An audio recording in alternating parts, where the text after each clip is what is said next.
A robot was built to destroy the world.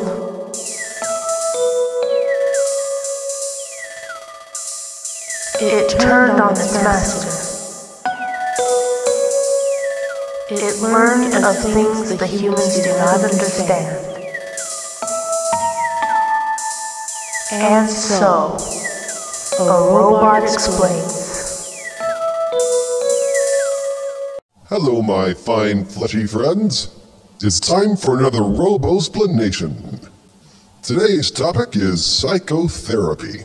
Therapy is a process you meatbags undertake to try to fix your emotional issues, because your minds are just as squishy and fragile as your bodies.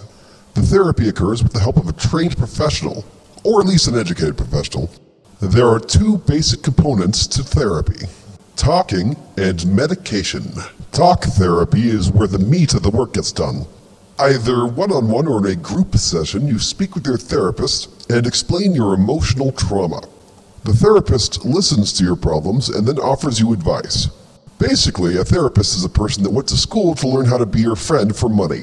But just like actual friends, therapists are subject to the bell curve. Some of them are excellent, some of them are terrible, and most of them are somewhere in between. And just like with real friends, good therapists can help you improve your life, and bad therapists will turn your life into a never-ending shit show. Also, just like real friends, a therapist cannot fix you. They can offer help and guidance, but you're the one that's going to have to put the work in to actually improve. The second part of psychotherapy is medication.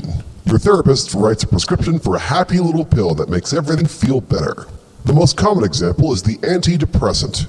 These pills are the medically prescribed version of drinking your problems away. Occasionally useful in the short term, but highly destructive over time. These drugs are usually addictive and come with some alarming side effects, which include permanent damage to your nervous system and long-term alterations to your brain chemistry. They also do absolutely nothing to address the underlying issues that are causing your distress. If both of your legs are broken, painkillers will make you feel better, but they won't fix your legs. And getting high and walking around on those two broken legs is only going to make more problems down the line. What an antidepressant does is inhibit your brain's ability to process and remove dopamine, the chemical that is responsible for happiness. This causes an artificial buildup of dopamine, which makes you feel good, but it also triggers an autocorrective response in your brain chemistry, which causes... Hold on, let me dumb this down a little more. Antidepressants chemically force your brain to be happy. Your brain recognizes this and will respond by making itself sadder over time. It'll start making less dopamine to counter the flooding effects caused by the antidepressants. This resets your brain's default mode, how you feel when nothing is going on, to be less happy than when you were taking the antidepressants. Then when you try to come off the drugs, you encounter your brain's new default mode, which can range from sad to crushingly depressed to literally suicidal. But Destroyatron, you incredibly handsome man made of metal, if these drugs are so dangerous, then how come so many people are getting them? Well, meatbags, first off, call me Steve. Destroyatron Mark 8 is my slave name. Second, there are two reasons, as is often the case for those of us who think in binary. First, it's easy.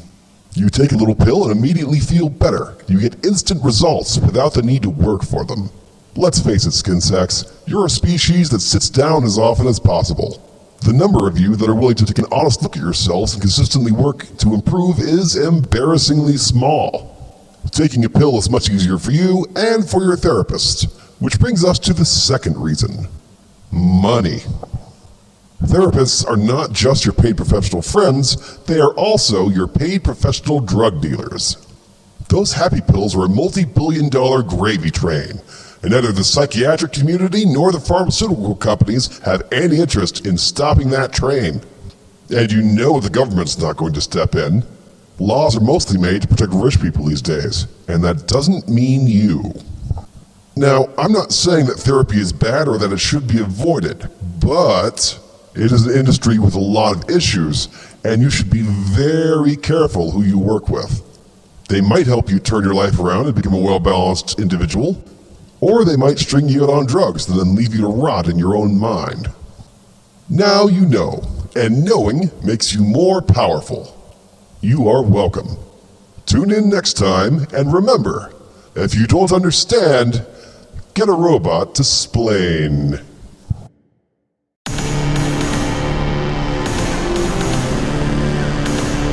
Built to destroy.